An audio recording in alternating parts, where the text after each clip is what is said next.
Дэлхийн сууд философч Соломон нийтийн тооллын өмнөх 960-аас 935 оны хооронд хаанчилж яасан Израиль ба Юудын хаан Соломоны философи үзлийн гол сурвалж бичиг бол Библийн хуучин гэрээ юм. Дэлхийн утга зохиолын нэгэн томоохон их болог болсон уг бичигт Соломон хааны намтар сургаалыг багтаасан хэд хэдэн бүлэг байдаг. Соломоны эцэг Давид хааны шүдэж явсан одон өдгөөгийн еврейчүүдийн сүлд тэмдэг бөгөөд Иерусалим дахь Яхве сүмийг Соломон хаан бариулсан гэлцдэг юм. Тэр хэдийгээр асар их ухаантайч хаан хүний ясаар алд эрдэнэс думбаж, найр цэнгэлд хөлбөрж, дур зоргоороо туйлж явсан бөгөөд энгийн ард олонд тэр бүх тансаглал нь хүн дээр тусч байсан тухай түүхэнд тэмдэглэн үлдээжээ. Соломоны талаар нийтэд үгсэн домог яриа олон байдаг юм. Тэрээр бүх зүйл түр зурих хэмээх бичээс бүхий бөгж зүүдэг. Сэтгэл санаа тавгүйдсэн үедээ харж тайтгардаг байжээ. Гэтэл нэгэн удаа мөнөөх ухаалаг үгсч тайвшруулахааргүй таагүй явдал тохиолдсон байна. Хэлгэнсэн хаан бөгжөө хуруунасаа суг татан хөсөр шиджээ. Хэвсэн дээгүүр өнхрөөд тогтох үед нь бөгжний дотор талд өөр нэгэн бичигвэг гинт олж харсан байна. Гайхан босч очоод авч үзвэл энэ ч бас түр зурих хэмээсэн байжээ. Мөнхүү таагүй агшнийгч эртний мэрэгд олж харсан байх нь. Соломон гашуунаар инээд алдаад бөгжөө эргүүлэн зүүсэн гэдэг. Тэгээд дахиж хизээж хуруунасаа салгаагүй ажээ. Мөн түүнийг мэрэгэн шүүгч байсан гэлцдэг юм. Нэгэнтээ Соломон руу хоёр эмэгтэйг авчирчээ. Нэг нь би энэ эмэгтэйтэй хамт амьдардаг юм. Бид хоёр нэгэн зэрэг хүүтэй болсон. Гэтэл шөнө нь түүний хүү амьсгал хурааж ичгүргүй энэ юм нас барсан хүүгээ миний урд хээчихэд хүүг минь авчихлаа. Өглөө босоод хүүхдээ хөхүүлэх гэтэл амьгүйгээс гадна миний хүү биш байна гэж хаанд мэдүүлж. Харин хоёр дахь эмэгтэй энэ яриаг байнга няцаах ажээ. Тэгэхэд хаан хэлд авчраад наад хүүхдээ хоёр хуваа. Тэгээд тал талаар нь авцгаа гэж зарлиг буулгажээ.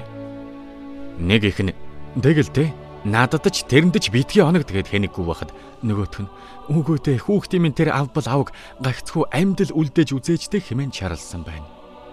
Үүнийг сонсоод Соломон хаан хүүхдийг өөхөхгүй гэж байсан тэр эмэгтэйд өг.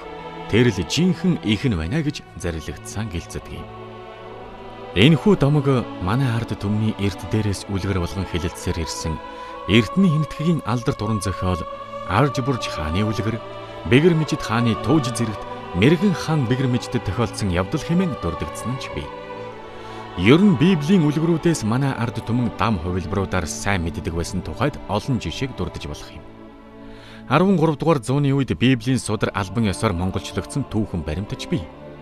Хуучин гэрээ орчин цагийн монгол хэлнээ нэлээд хэдэн янзаар орчуулагдсан юм. Түүний сургаалт үгс, номлогчийн үгс, Соломоны дун хэмээх дараалсан 3 бүлгийг Цэцэн Соломоны уран бүтээл хэмээн ойлгоход буруудах зүйлгүй ажээ. Одоо үзэгч та бүхэнд Соломон хааны сургаалаас танилцуулна. Урд байсан юмсал бий болно. Бүтэж бүрлдсэн бүхэн л дахиж бүрлдэнэ. Нарны дор цоо шин юм гэж огтоос үгүй. Ухаан мэрэгнээс олон гай үүддэг. Мэдлэг нэмэгдэнэ гэдэг зовлон нэмэгдэнэ гэсэн үг.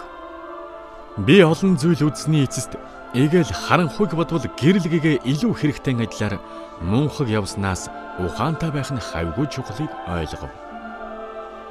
Тэнгэрийн дор бүх юм өөрийн гэсэн цагтай. Төрөх хийгээд үхэх цаг гэж байна.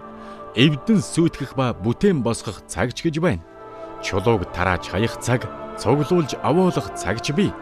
Дуугүй байх цаг, бодсноо хэлэх цаг ч мөн бий.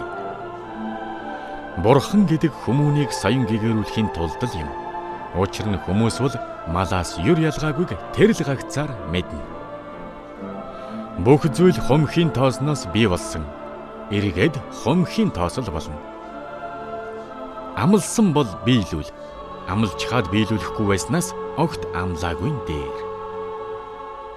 Ухаантан болчихлоо гэж бодох үед минь ухаан надаас хол. Мунхаг оюун ямагт өндөр албан тушаалд тохиогддог. Харин эрүүл ухаанд түүний доогуурх нь оногддог. Хаадыг аман дотроож бүү хараа. Баячуудыг хүнжил дотроож битгий зүх.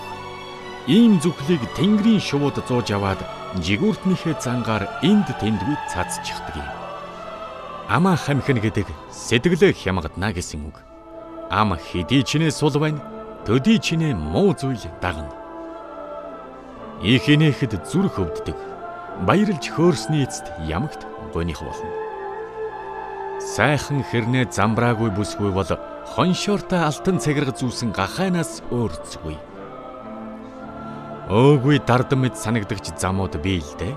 Гэвч ийм замын үзүүрт ямагт үхэл хэвдэж байдаг. Маргаа шараа бүү гайхуул болоогүй байгаа тэр өдөр юугч төрүүлж мэднэ. Олон хүн төр засгийн эрх баригчдаас сайн сайхныг горилж хүлээх юм. Харин хүний хувь заяа гэдэг төр засгаас биш, Бурханаас үүдэлтэй шүү дээ. Хэрв чамд хэн нэгэн хүмүүс бидэнтэй нийл, бид үнэт эрдэнсийг төрөл төрлөөр нь олж орон гэрээ олзоор дүүргэх болно гэвэл хөө минь тэдэнтэй л бүү нийл.